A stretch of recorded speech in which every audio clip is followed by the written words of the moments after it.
الحمدللہ رب العالمین والصلاة والسلام علی رسولہ الکریم اعوذ باللہ السمیع العلیم من الشیطان الرجیم قال اللہ عز وجل یا ایھا الذین آمنوا کتب علیکم الصیام، اے ایمان والو ہم نے تم پر روزے فرض کیے، کما کتب علی الذین من قبلکم جیسے تم سے پہلے لوگوں پر فرض کیے، لعلکم تتقون تاکہ تم میں اللہ کا خوف آ جائے، تاکہ تم جہنم سے بچ جاؤ۔ ایاما معدودات، یہ گنتی کے چند دن ہیں۔ فمن کان منکم مریضا، اگر تم میں کوئی مریض ہو، او علی سفر یا مسافر ہو، فعدۃ من ایام اخر، تو یہ روزے رمضان والے چھوڑ کر یہی کسی اور دن میں پورے کر لے۔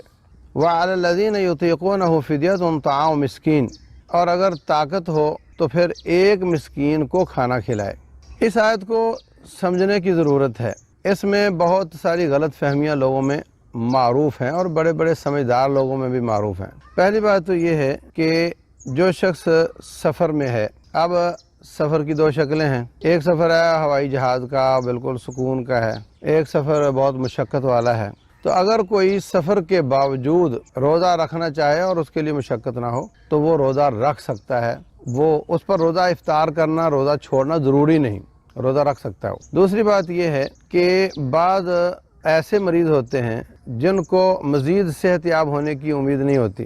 بعض عورتیں ایسی ہیں جیسے ایک سال میں امید سے ہیں تو اگلے سال دودھ پلا رہی ہیں، تو اس سے اگلے سال پھر دودھ پلا رہی ہیں، تو اس سے اگلے سال پھر امید سے ہیں۔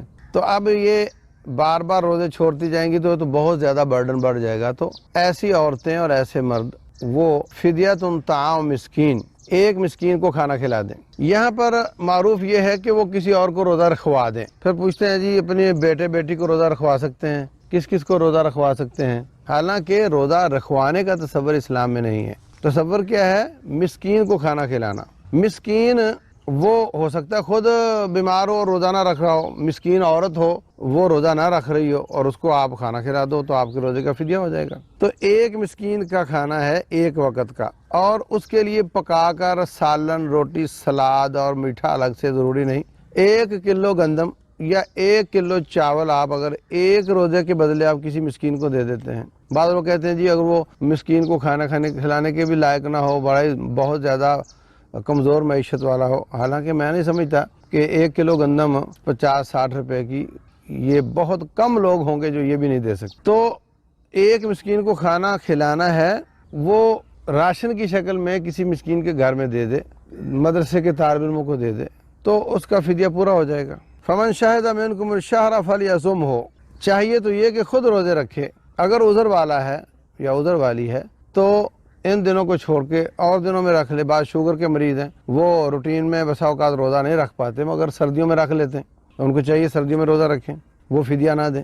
لیکن اگر اسی طرح کئی سالوں کا روزہ چڑھ جانے کا خطرہ ہے یا چڑھ چکے ہیں تو اگر ہمت ہے وہ روزے رکھ لیں، اگر نہیں تو پھر ایک روزے کے بدلے ایک مسکین کو کھانا، مطلب 1 کلو گندم یا چاول اس کے گھر میں دے دو تو یہ اس کا فدیہ پورا ہو جائے گا انشاءاللہ۔ تو اس طریقے سے ہمیں رمضان کے روزے رکھنے چاہیے، اور اگر سفر وغیرہ ہو تو چھوڑ سکتا ہے، لیکن سفر کے باوجود رکھنا چاہے تو رکھ بھی سکتا ہے۔ اللہ تبارک و تعالی سمجھنے اور عمل کرنے کی توفیق دے۔